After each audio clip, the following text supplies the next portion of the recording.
All right, today we are diving deep into one of the most powerful and honestly one of the most dazzling dynasties in all of world history, the Mughal Empire.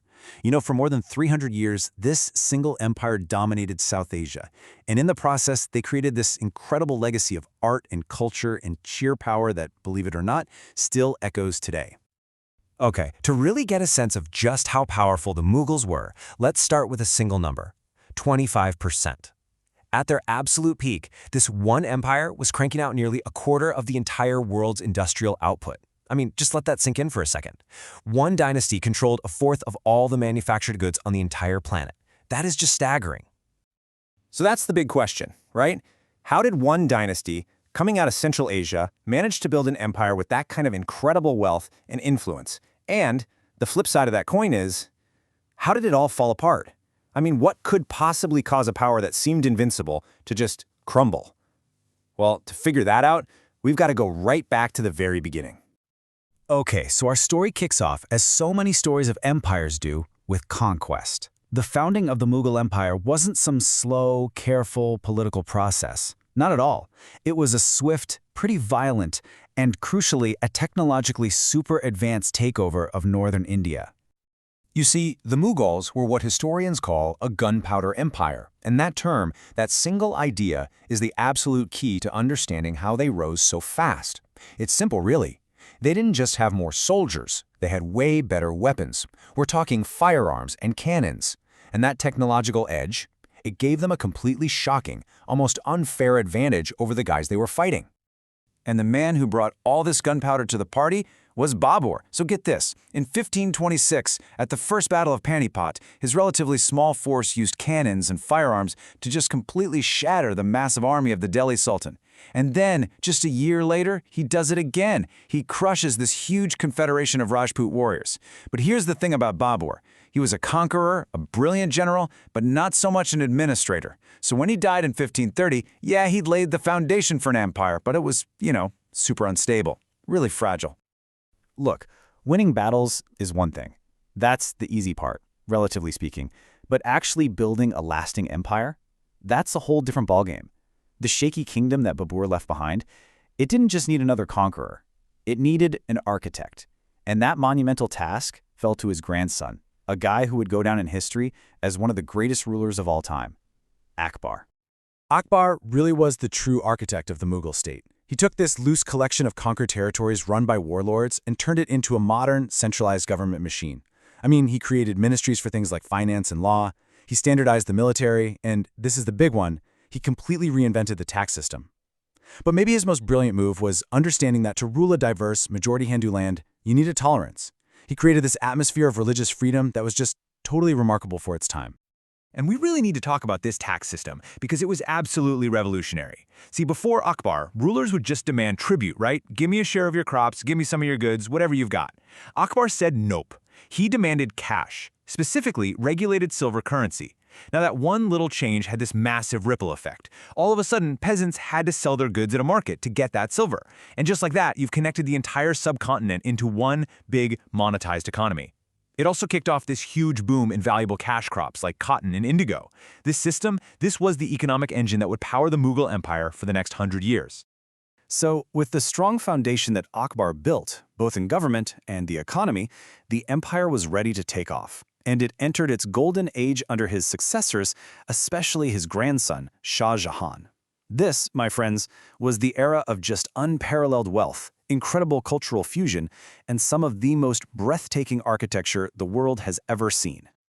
And when you think of Mughal splendor, I mean, come on, there's one building that immediately pops into your head, right? The Taj Mahal. But here's the thing to remember. It was so much more than just a beautiful tomb. It was the ultimate statement piece. It was a declaration of imperial power, of unimaginable wealth, and just absolute artistic genius.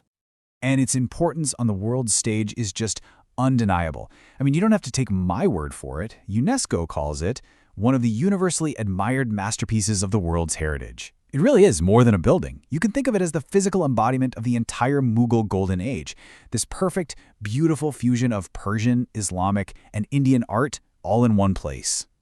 But all that incredible beauty was built on an incredibly strong economy.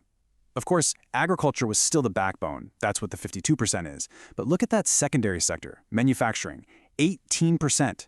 For a pre-industrial society, that number is insanely high. And what was driving it? A massive textile industry. The Mughals were exporting cottons, silks, and fine muslins that were in huge demand everywhere, from Europe all the way to East Asia. And all of that money, all of that trade, it fueled the growth of absolutely massive cities. We're talking places like Agra, Lahore, Delhi. And to put this in perspective, at a time when cities like London and Paris were still, relatively small, these Mughal cities had hundreds of thousands of people living in them. In fact, with about 15% of its population living in cities, Mughal India was actually more urbanized than most of Europe at the same time. But here's the tragic irony. All of this immense wealth, all of this power, it started creating its own pressures. The very success of the empire, you could say, contained the seeds of its own destruction. And that long, painful decline, it began in the late 17th century under Shah Jahan's own son, Aurangzeb. The difference between the great Akbar and his great-grandson Aurangzeb, it's just night and day.